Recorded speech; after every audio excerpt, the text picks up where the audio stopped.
안녕하십니까. 먼저 해외에서 우리 대한민국을 사랑하시고 또 대한민국을 살릴 정의와 진실의 정치 세력으로 우리 공화당을 또 사랑하시고 도와주시는 많은 애국 동포 분들에게 먼저 감사 인사를 드립니다. 여러분이 지난 월요일 날 임명식에 보셨겠지만 해외에 있는 많은 우리 애국 동포들도 우리 공화당의 특별 보좌관이나 또 여러 분야의 자문 또 고문으로 이렇게 임명이 되셔서 봉사해 주시고 계십니다. 독일에도 계시고요, 뭐 일본에도 계시고 하와이에서도 계시고 또 우리 나사의 로켓 과학자죠. 그분도 이번에 또 임명을 받으시게 되는데 해외에 있는 많은 우리 해외 동포들도 한국 국적이 없어도 특별 보좌관이라든지 해외 자문위원으로 얼마든지 도와주시고 봉사해 주실 수가 있습니다. 이 방송을 보시는 우리 해외 우리 애국 동포들께서도 서로 연락하셔서 이제 마지막 이 여야 양당 정치로 망가져가는 대한민국을 살릴 유일한 정통 보수 자유파 세력인 우리 공화당의 또 우리 조원진 당대표님을 위해서 많이 도와주시길 바랍니다. 또 이제 전국의 우리 애국 동포, 애국 국민 여러분 이제 구정을 맞이하게 되는데 참 안타깝죠. 우리의 최고의 즐거운 가족과의 즐거운 명절이 돼야 되지만 정치가 희망을 주지 못하고 온갖 정쟁과 문제로 또 심란하고 또 외교가 문제면 반드시 국방안보에 문제가 생기고 국방안보에 문제가 생기면 당연히 경제에 위기가 닥칩니다. 거기다 이제 코로나 때문에 또 많이 어려우신데 정말 이번 추석에도 그러나 우리 국민들 소망을 잃지 말고 저희 우리 공화당이 정의와 진실에 투쟁을 하면서 국제 외교에 있어서 또 국방안보에 있어서 경제에 있어서 역사적으로 좋은 전통을 이어가서 좋은 정책으로 반드시 우리 국민들에게 소망을 주고 마지막 우리의 그 굳건한 외교력과 또 막강한 군사력과 또 우리의 풍부한 경제력과 또 우리 찬란한 문화력을 가지고 북한 동포들까지도 저희가 반드시 해방을 하고 자유통일을 이뤄서 우리 청년 세대들이 통일 한국의 주역이 될 수 있도록 그 통일 과정에 우리 청년들이 많은 좋은 역할을 감당해서 그분의 일자리뿐만 아니라 자신의 은사를 발휘해서 우리 통일 대한민국을 세계적인 나라로 만드는 데 기여할 수 있도록 저희가 노력하겠습니다. 우리 국민 여러분 소망을 잃지 말고 새해 복 많이 받으시길 바랍니다. 우리 당원 동지들이 지금 현수막 개첩을 하면서 다 이게 자원봉사로 하시면서 하시죠. 이 겨울에도 또 구정인사로 준비하는 우리 당원 동지들에게도 힘내시라고 말씀을 드립니다. 자, 매주 목요일마다 또 금요일마다 진행하는 이 시간은 첫 번째는 이제 조원진 당대표의 한 주간 동안의 여러 가지 주요 발언을 리뷰하는 정치 삼국지로 진행을 하고요.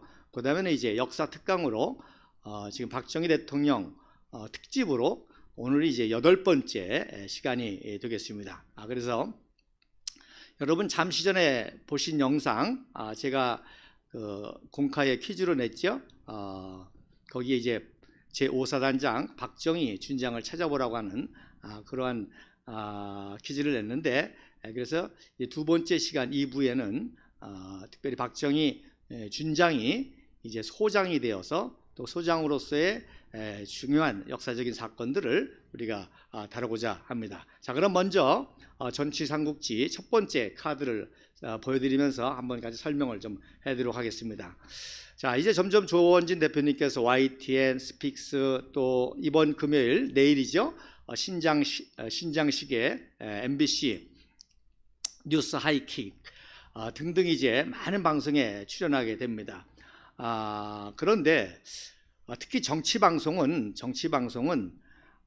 이 사회자가 대담자에게 좋은 질문을 하고 그러면 이제 대담자가 그 질문에 대해서 자신의 소신과 견해를 이렇게 말하면 그러면 이제 국민들이 시청자들이 그걸 듣고 판단합니다. 그래서 결국에 국민들이 그것을 판단해서 표로서 심판하는 것이 정치입니다. 이게 정치의 가장 기본 원리죠. 그런 의미에서 뉴스킹의 그 박지훈 변호사가 제일 그 대담을 잘하는 것 같아요. 본인이 좋은 질문을 하고 조원지 대표님의 말씀을 잘 경청하고 하기 때문에 아주 좋은 대담이 된 것 같아요. 스픽스도 좋은 방송이긴 하지만 이 김종호 박사님이 또 아주 성향이 좌파다 보니까 의견이 틀릴 때는 이런 의견이 있는데 이런 의견에 대해서는 어떻게 생각하십니까? 이렇게 나가야 되거든요. 그런데 자기의 의견을 하고 또 조원지 대표님의 의견에 대해서 특별히 윤석열 정부에 대해서 어떤 좋은 조언을 하면 과연 듣겠냐 하는 식으로 이제 말을 잘라버림으로 해서 좀 매끄러우지 못한 부분이 참 아쉽습니다. 그래서 만약에 대담자와 전혀 다른 견해가 있다고 한다면은 이런 견해가 있는데 이런 견해에 대해서는 어떻게 생각하십니까? 하고 질문해서 이끌어가는 것이 좋은 정치 토크 방송인데 그런 점에서 좀 아쉽고요. 앞으로 그러나 이제 좀 더 좋아지리라고 봅니다. 어쨌든지 간에 조원진 대표님께서 이렇게 방송에 나가서 여야 양당을 물어나고 국제 또 외교, 국방안보, 정치, 경제, 또 개혁, 노동 문제 전반에 걸쳐서 원고 없이 좋은 대담을 해주시는 것에 대해서 너무 감사를 드리고 우리 당원 동지들도 이런 자부심을 가지고 좋은 방송의 그 영상들을 또 쇼츠 영상들을 많이 배포해 주시면 아주 우리 국민들에게 추석 밥상에 좋은 진수성찬을 드리는 것이라고 생각을 합니다. 자, 그다음에 두 번째로 여러분 제가 이 언론과 정치와의 비유를 했는데 자유민주주의가 시작된 게 미국이잖아요. 그래서 미국을 대의자유민주주의라고 합니다.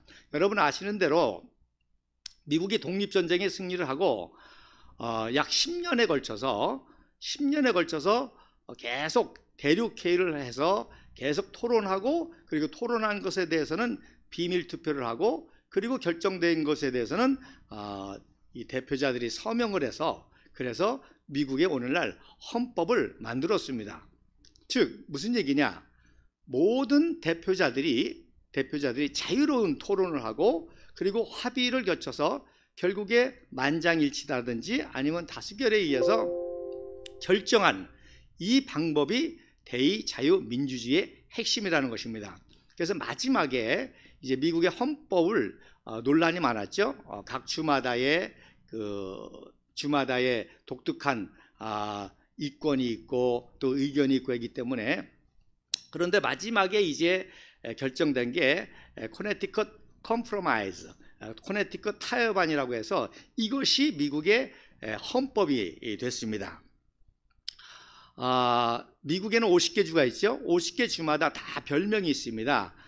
캘리포니아 같은 경우는 션샤인 스테이트라고 하고 또 뉴욕에는 유명한 빌딩이 있죠. 엠파이어 스테이트 빌딩. 그래서 엠파이어 스테이트 주라고도 하고 또 뉴저지 가든 스테이트. 또 텍사스를 보면 텍사스 깃발에 별이 하나 있죠. 그래서 로니스타 이렇게 각 주마다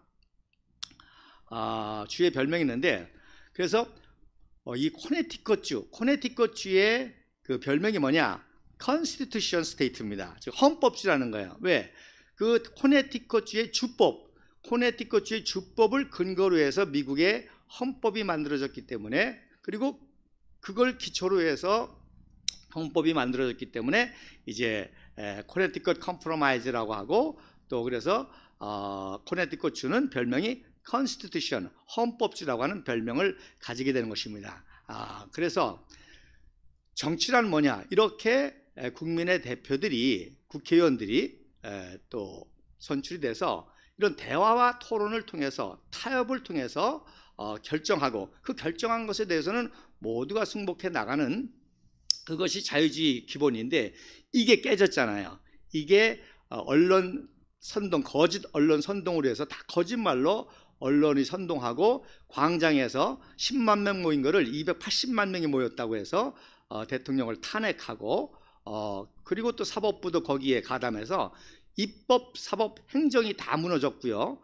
또 현대는 그래서 이 정치를 국민들에게 중계하는 언론 방송의 힘이 커지기 때문에 언론을 제4권이라고 그러지 않습니까? 그래서 사건 분립이 원칙이 있는데 이 사건이 오히려 3권을 다 조종해가지고 선동해가지고 입법, 사법, 행정이 다 무너진 이런 아주 총체적인 위기가 왔다는 것입니다. 그래서 이거를 우리가 회복을 해야 되고, 그런 의미에서 우리 조원지 대표님이 각 방송에 나가서 이러한 진지한 토론을 또 대화를 하시는 것이 국민들의 소망이 되고, 우리에게는 바로 정의와 진실을 말하기 때문에 거짓 언론 방송들이 회피를 합니다. 여야 할 거 없이. 그러니까 우리는 아스팔트에 나가서 이 정의와 진리를 외쳤던 것이죠. 우리는 사실 투쟁한 것이 아니라, 아스팔트 투쟁한 것이 아니라 아스팔트에서 연설을 통해서, 국민들을 통해서, 유튜브를 통해서 사실 이러한 정의와 진실, 대의민주주의, 우리 국민들의 생각과 정의의 진실의 이야기를 우리가 한 것이죠. 자, 그럼 이제 본격적으로 여러 가지 이제 주제가 많이 있는데, 이제 첫 번째 주제가 여러분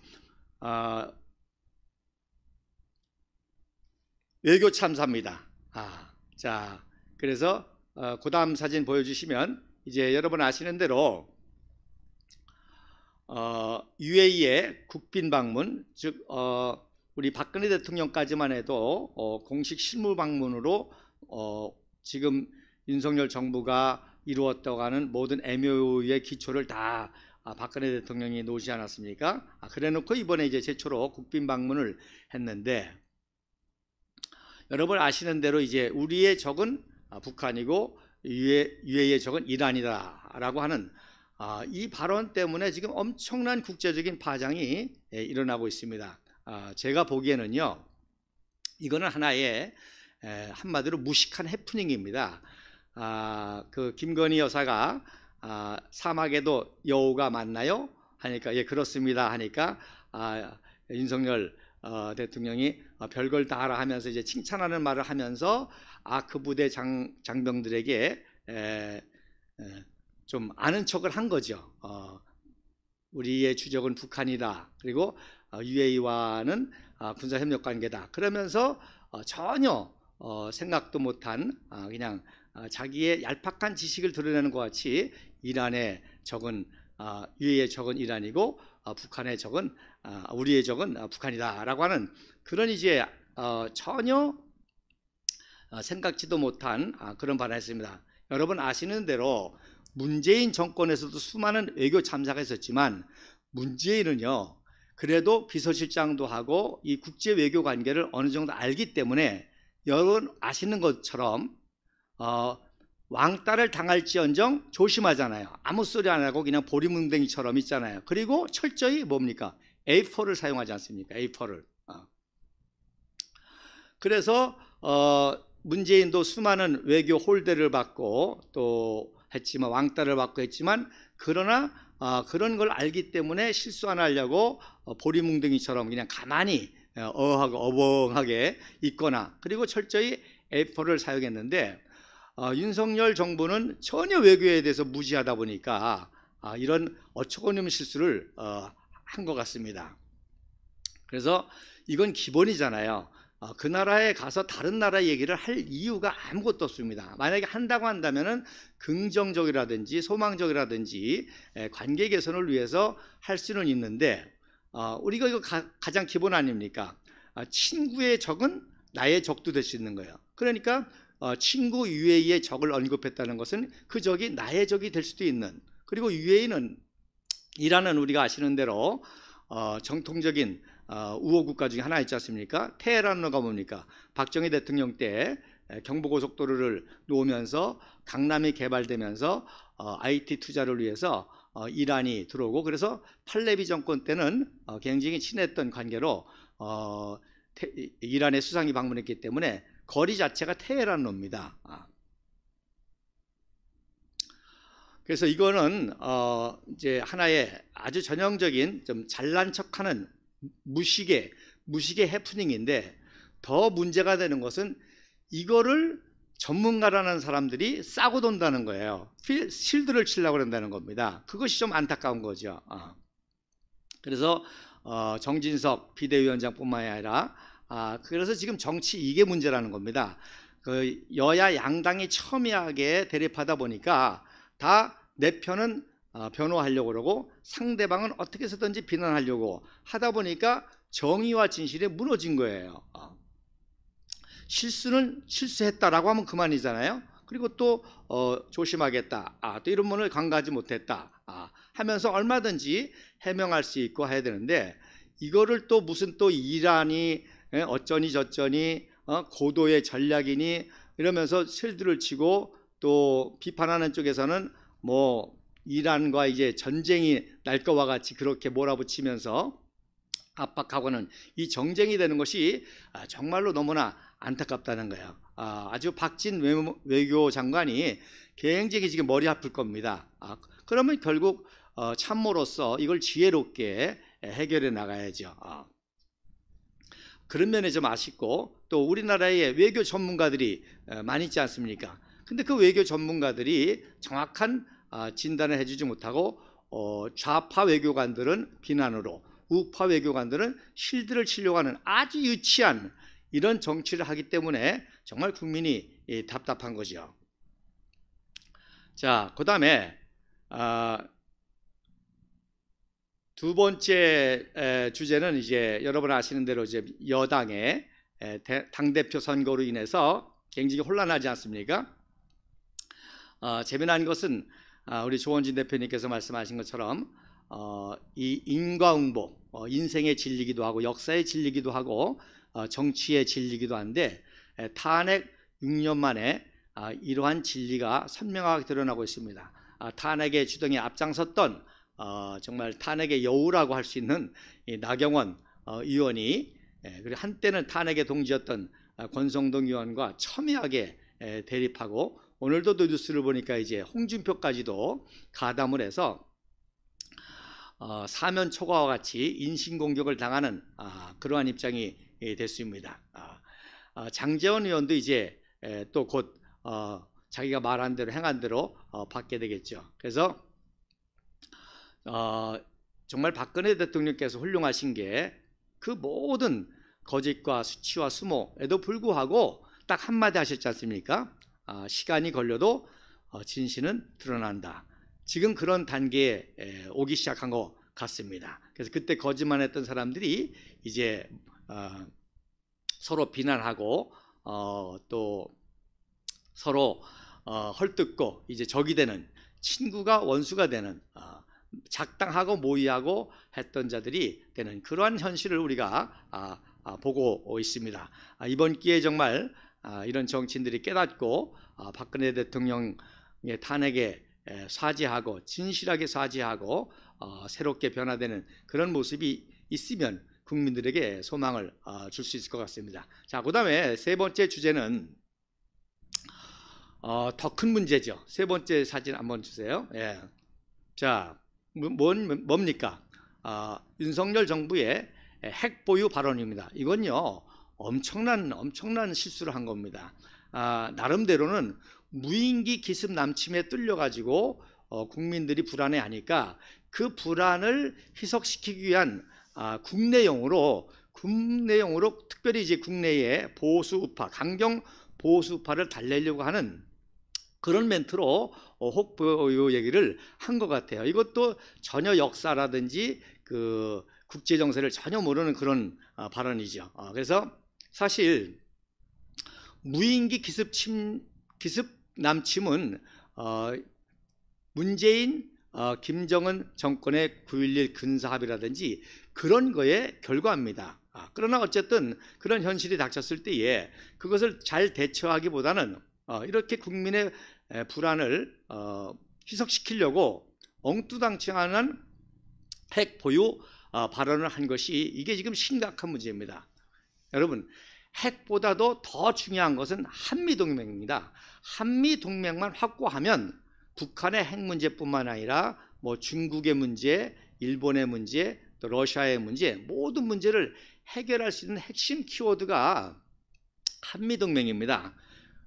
특별히 안보는 우리 대한민국의 안보와 동북아시아 안보는 당연히 한미동맹이기 때문에 한국과 미국과 협력을 통해서 논의를 해야죠. 그러니까 핵에 대해서도 언급을 하려면 이건 당연히 한미 협의를 거쳐서 네, 그런 중요 사항인데 역시 이것도 나름대로 이제 국내용이라고 해서 했는데 이게 문제가 뭔고 하니 바로 이 발언이 한미 동맹을 훼손할 수 있는 아주 그런 심각한 발언이라는 것입니다. 그래서 이 핵이라는 문제는 인류 역사상 가장 중요한 문제입니다. 가깝게는 그 히로시마 나가사키 원자 폭탄으로 그 피해를 역사적으로 목격을 했고 그래서 또 서로 또 핵 개발 문제 때문에 핵 감축을 하고 핵 협상을 하고 그래서 이걸 자제하는 분위기인데 이 핵 보유 언급은 이거는 국제적으로 금기 사항입니다. 어떤 나라도 이런 발언을 할 수가 없어요. 하면 큰일 나는 거거든요. 자, 당장 쉬운 예로 우리가 핵 보유 얘기하면 일본도 핵 보유 얘기할 거 아니에요. 대만도 핵 보유할 거 아닙니까? 그럼 아시아의 인도네시아 핵 보유 얘기할 거 아니에요. 그러니까 전혀 국제 정세라든지 역사라든지 이거를 모르고 그냥 한마디 한 게 이게 엄청난 파장 효과가 됐습니다. 그래서 자, 지난번에도 제가 핵에 대해서 아주 간략하게 말씀을 드렸지만 여러분 핵무기는요 5가지 단계를 거쳐야 됩니다. 핵 실험에 성공해야 되고요. 그 다음에 그 핵을 소형화해서 성공해야 되고 그 다음에 그 핵 소형화된 것을 미사일에 장착해서 무기로 해야 되기 때문에 이 미사일 대륙간 탄도탄이 하늘로 올라갈 수 있는 대기권을 뚫고 올라갈 수 있는 것에 성공해야 되고 또 뚫고 올라가서 다시 뚫고 내려오는 단계에 성공을 해야 됩니다. 그러니까 4가지 단계죠. 핵실험, 소형화 실험, 대기권 돌파, 대기권 하강. 그런데 아시는 대로 소형화 실험이 더 어렵고 또 대기권을 뚫고 나오는 실험이 더 어려운 거예요. 그래서 아직 북한은 그 2단계까지 가지 않았습니다. 자, 아주 상식적으로 생각해 보세요. 왜 핵실험하고 미사일 수입을 계속 합니까? 성공을 못했다는 거 아니에요. 성공을 했으면 실험할 필요가 없지 않습니까? 그러니까 소형화도 아직 성공을 못하고 대기권에서 빠져나오는 것도 성공을 못했습니다. 그 다음에 그것이 2가지가 다 성공했을 때 2가지를 결합해서 또 실험을 해야 됩니다. 자, 무기라는 게 만들었다고 바로 사용하는 게 아니잖아요. 만들어서 몇 번에 걸쳐서 성공을 해야 무기가 되는 겁니다. 그러니까 소형화에 성공한 것과 미사일 성공한 것을 결합해서 그래서 또 실험을 해가지고 성공했을 때 그때 그것이 핵 보유국이 되는 것입니다. 그러니까 한미 동맹의 데드라인은 언제냐? 바로 결합 직전입니다. 만약에 소형화에 성공하고 미사일이 대기권을 돌파해서 지구로 내려와서 정확한 지점에 들어가는 걸 성공했다. 그게 데드라인입니다. 그래서 결합 직전이죠. 그때는요 미국도 볼 거 없습니다. 미국도 바로 참수든 뭐가 됐든 바로 공격 들어가고요. 그리고 그때 우리가 한미 동맹을 통해서 북한을 정리해야 되는 겁니다. 당연히 우리도 마찬가지죠. 그 핵무기를 머리에 이고 살 수 없지 않습니까? 이게 박근혜 대통령과 미국의 그 전통적인 싱크탱크와의 정확한 의견입니다. 그래서 결합 직전에는요, 이건 뭐 두고 볼 거 없습니다. 자, 그러면 미국의 최고 전문가라든지 박근혜 대통령이라든지 우리 조원진 대표님이 이걸 다 알지요. 알지만 그럼에도 불구하고 자꾸 미완성 단계인 북한이 핵으로 위협하고 있다는 것은 당연하죠. 시간이 지나면 지날수록 성공할 거 아닙니까? 그리고 얼마든지 그전에라도 북한을 정리할 수 있는 명목이 되지 않습니까? 그래서 솔직히 말씀드리면 지금 북한의 핵은 전혀 우리에게 위협이 되지 않습니다. 저들은 오로지 핵을 통해서 체제를 유지하려고 하는 거죠. 그러나 그렇기 때문에 계속 종북 좌파 정권이 그 체제를 유지시켜주기 위해서 돈을 도와줘가지고 계속 개발에 성공하고 나가고 있지 않습니까? 그러니까 이거를 끊어야 되는 것이죠. 즉 얼마든지 한미 동맹으로 이 고리를 끊을 수 있고 북한을 핵 개발 이전에 주저앉힐 수 있고 또 자유통일까지 갈 수가 있는 거죠. 이런 상황에 어이없게도 핵 보유 언급을 한다는 것은 이건 정말 심각한 외교적 망언이 아닐 수가 없습니다. 핵을 보유한다는 거가 말씀드린 대로 이건 전 세계에서 문제가 되는 거죠. 가지고 있는 나라도 서로 핵을 감축하자고 할 그러는 국제 컨퍼런스가 열리는데 말씀드린 대로 이거는 핵 도미노 현상이 일어나는 거 아닙니까? 그럼 일본도 무장하겠다, 인도네시아도 무장하겠다, 태국도 무장하겠다. 이러면 핵우산이 아니라 핵 대기권 안에서 인류는 멸망할 수밖에 없는 심각한 사안이 아닐 수 없습니다. 그래서 조원진 대표님께서 지난 제니바 기자하고 이 문제에 대해서 아주 정확하게 짚어 주셨습니다. 자, 그런 의미에서 그다음 사진 보면 미국 이 영국의 철의 여인이라고 그러죠. 영국의 그다음 사진에 보면 자, 사진 한번 보여주세요. 예, 철의 여인. 예.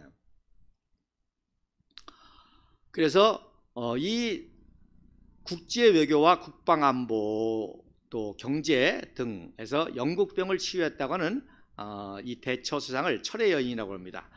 그리고 아르헨티나와 포클랜드, 아르헨티나에서 이제 포클랜드 영국령이었던 전쟁을 할 때 고민을 했었다 그러잖아요.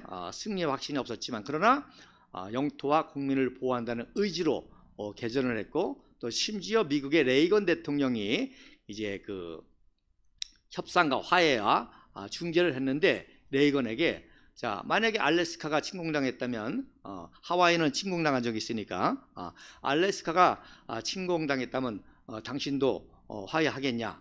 그래서 결국에 전쟁을 감행했고 또 그 유명한 엑소스 미사일이라고 그러죠.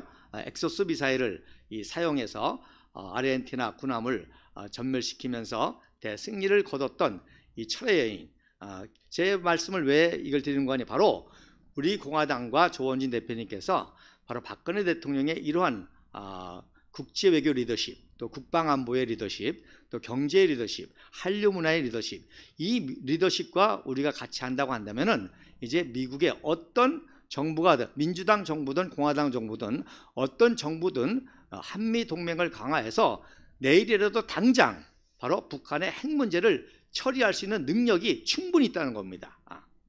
우리에게는 그러한 외교력이 있고요, 그러한 국방력이 있고, 그러한 경제력이 있고, 그러한 문화력이 있고, 또 그때 동참할 수 있는 우리 똑똑한 청년들이 있기 때문에 바로 이 철이의 우리 동북아시아 철이의 박근혜 대통령의 리더십이 그래서 필요하다는 것입니다. 자, 그다음에 이제 아주 중요한 정치적인 변화가 왔죠. 그래서 조원진 대표님께서 박근혜 대통령에 대한 거짓 촛불 불법 탄핵이 이제 점점 정치권의 키워드로 변수가 아니라 상수가 되고 있다. 그래서 그게 무슨 뜻입니까? 이 상수 기준이 된다는 거야. 그러니까 탄핵이냐, 찬탄이냐, 반탄이냐, 탄핵 무효냐, 탄핵 찬성이냐, 박근혜 대통령의 정의 진실이냐, 거짓이냐. 그래서 여러분 그 사진 보시죠? 이게 제가 보는 왼쪽에 있는 사진이 박근혜 대통령 탄핵, 왼쪽에 있는 사진이 박근혜 대통령 탄핵 때 촛불 사진입니다. 자, 이렇게 난리를 치우고 280만이다. 그리고 입법사법 행정권이다. 탄핵에 동조하고 또 모든 정치인들 또 그래서 여론조사했더니 박근혜 대통령 지지율이 뭐 2%가 나왔다, 3%가 나왔다. 그랬더니 그 모든 것이 지금 거짓이 돼가지고 변수가 아니라 상수가 돼서 정말 우리는 조원진 대표님과 함께 7년 동안 이 정의와 진실을 지켜왔기 때문에 결국 이제 박근혜 대통령, 정의 진실, 우리 공화당, 조원진 대표, 우리 당원 동지들과 그 외 정치 세력과 둘로 짝 나뉘게 되는, 그리고 결국 국민들의 부름과 역사의 부르심을 받고 이 탄핵을 해결하는 것이 바로 모든 것, 북한의 핵 문제, 또 경제 문제, 국방 문제도 해결할 수 있는 것이 된다는 거죠. 자, 그다음에 제니박 기자 사진 좀 한번 보여주세요. 그 다음 사진. 제니박 기자가 이제 지난주 토크의 마지막에 그런 유명한 말을 했습니다. 조상을 이제 구정 얘기하면서 조상을 잘 섬겨야 한다.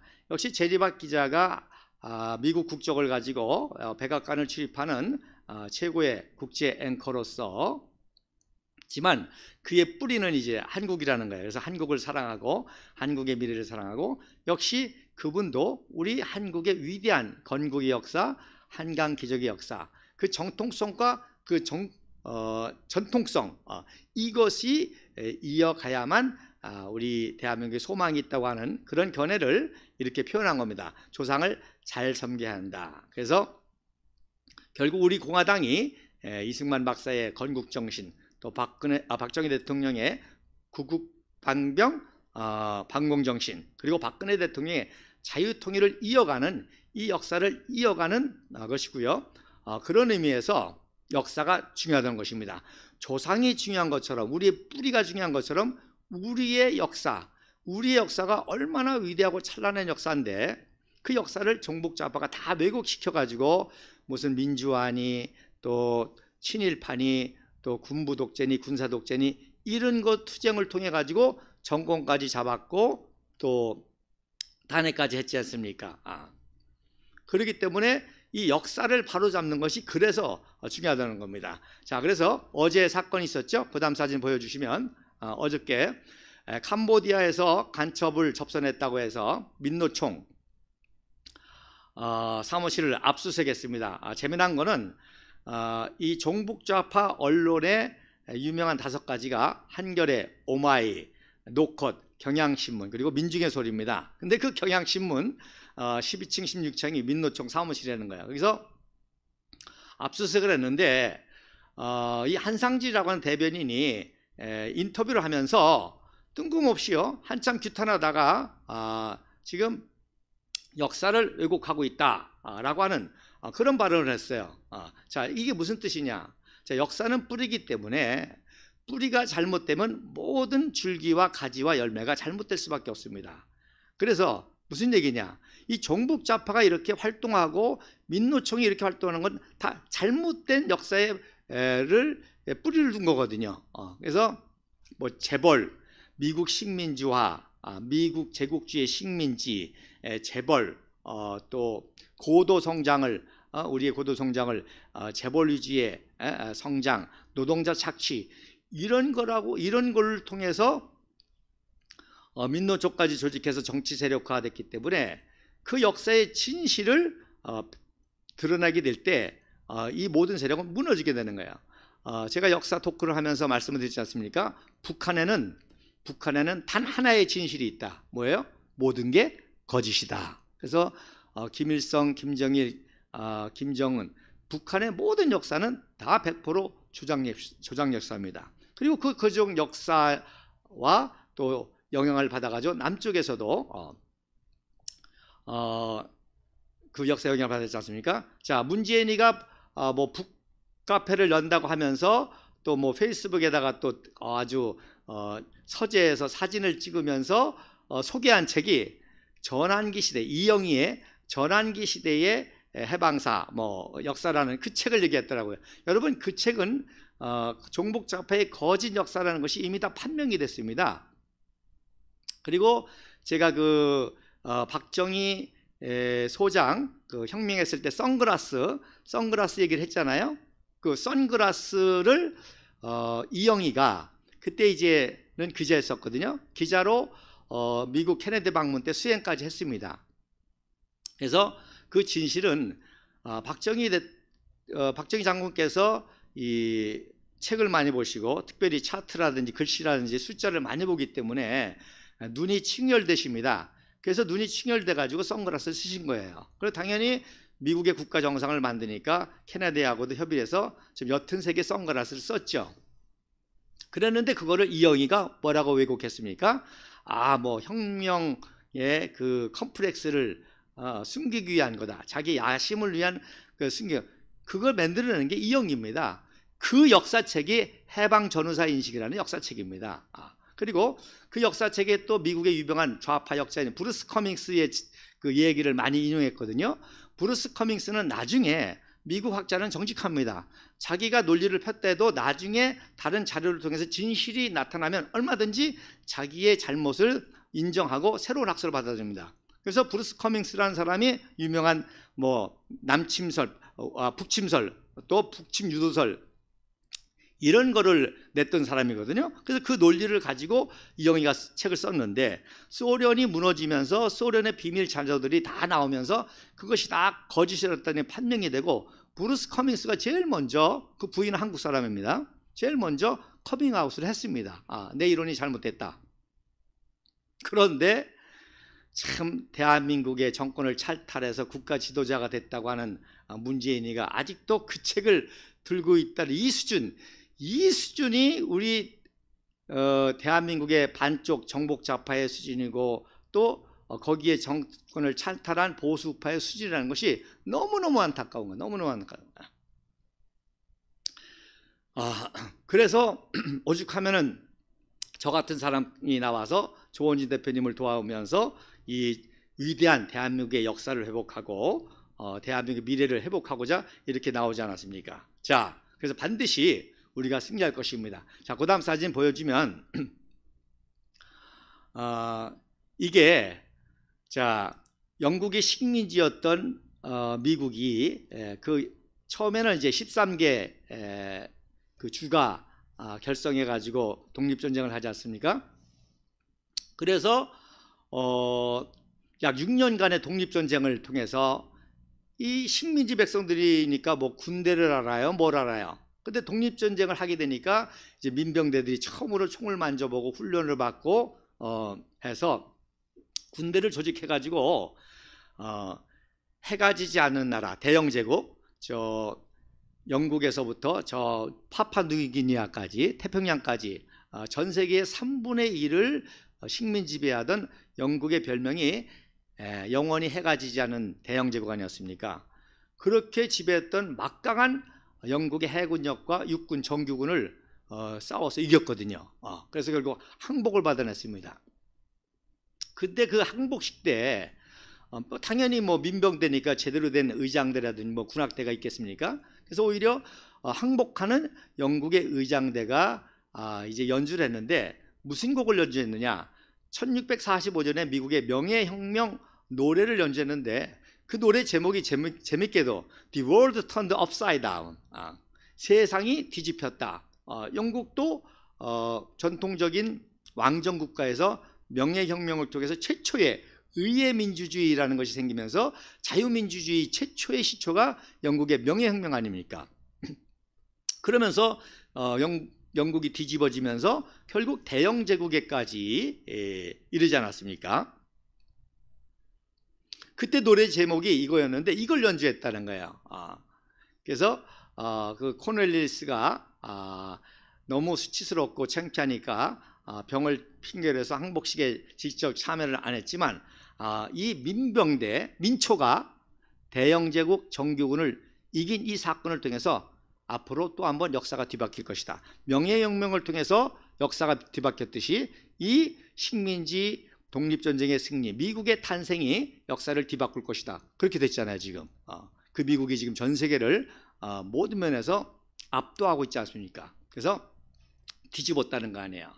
그래서 우리 당원 동지들이 7년 동안 힘들고 어렵지만 여러분 확신을 가지시기 바랍니다. 우리 공화당과 조원진 당대표님 그리고 박근혜 대통령 건강 회복하시면 우리가 이걸 뒤집을 겁니다. 반드시 뒤집을 겁니다. 그래서 그 다음 사진이 보시면 여러분 아시는 대로 2017년 8월 30일 날 역사상 최초로 아마 정당사 세계 정당사와 정치사 최초로 민초정당이 됐지 않았습니까? 대한애국당이 창당이 됐습니다. 그래서 왼쪽 사진이 그 대한애국당 깃발이 보이지 않습니까? 그리고 초대 사무총장 정미용 그리고 또 공동대표이신 허평환 장관님, 조원진 대표님 그리고 우리가 항상 이 탄핵의 진실, 역사의 진실 또 이승만 박사, 박정희 대통령 이어가는 자유통일 완성하는 박근혜 대통령 항상 우리가 이렇게 모시고 투쟁을 해왔습니다. 그러다가 이제 2019년 6월 24일 날 박근혜 대통령께서 옥중에서 우리공화당 당명을 주셨죠. 그래서 원래는 우리가 당명회의를 통해 가지고 세 가지 당명을 박근혜 대통령께 전달을 했습니다. 그래서 박근혜 대통령께서 공화당이라는 당명을 주셨어요. 결정을 하셨어요. 그래서 공화당이라는 당명을 선관에 신고했더니 세자가 같으면 안 된다. 그래서 5자로 만들라 해서 다시 박근혜 대통령께 소식을 전했고, 그래서 주신 당명이 바로 우리공화당이라고 하는 당명입니다. 그래서 그 다음 날 25일 날 아침 회의 때 당명을 결정하고 급하게 종이에다가 이제 그린 것을 이제 테이블에 놓고 의결을 했고요. 그리고 조원진 대표님께서 이제 그 과정을 설명하시는 장면입니다. 그리고 그 우리 공화당이 이렇게 지금까지 왔습니다. 자, 그래서 우리 공화당 당원 동지들이 더 힘내시고 또 이 점점 이 정의와 진실을 우리 국민들이 알아가게 될 것입니다. 자, 또 많은 내용을 준비했는데 오늘 여기까지 말씀을 드리도록 하겠습니다. 잠시 쉬고 이제 5분 좀 여러분도 시청하시느라고 좀 고생하셨는데 잠시 쉬시고 역사 특강 이어서 하도록 하겠습니다. 감사합니다. 잠시 후에 다시 뵙겠습니다.